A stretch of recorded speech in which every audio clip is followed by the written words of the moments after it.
kita celana khusus musimnya nih. Siap. Sana kalau nggak bisa. Ini listrik mati. Bang Menying, kaki naik aja.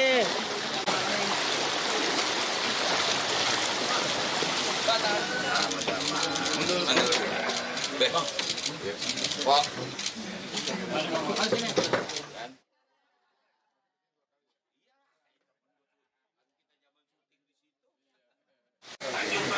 Kasih ya.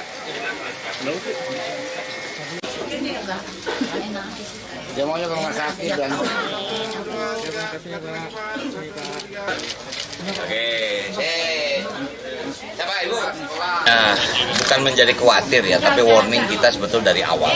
Ya, kalau Mbak mungkin mengikuti 100 hari kerja kita lakukan pengurukan sungai, pengurukan waduk-waduk. Karena apa? Kita tahu informasi ini. Cuman memang masalah curah hujan itu semua keputusan Tuhan. Kita hanya bisa mendistribusikan seperti apa. Kayak kemarin kita hanya banjir di tengah Ciliwung. Sekarang udah mulai baru Depok dan dari mana? Dari Jakarta Timur. Ini realita yang kita hadapi. Nah, itulah makanya kita mengantisipasinya. Bahasa saya bilang kemarin saya rapat koordinasi langsung. Kalau kita mau betulin rumah, kita lihat rumah yang bocor, jangan yang kering. Nah, sekarang udah bocor, kita tahu di mana titik rendahnya. Nah, kami bersyukur kemarin dalam rakor bahwa pemerintah pusat memberikan PSN untuk pengendalian banjir, program strategis nasional. Jadi Jakarta mendapat anggaran cukup besar lagi untuk pengendalian banjir.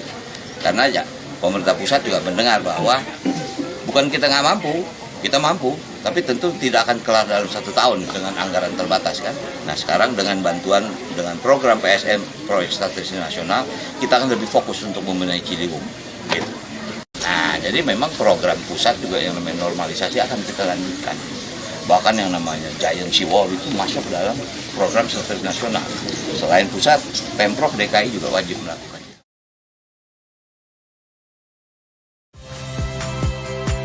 Saya Valentina Sitorus. Saksikan program-program Kompas TV melalui siaran digital, pay TV, dan media streaming lainnya. Kompas TV, independen, terpercaya.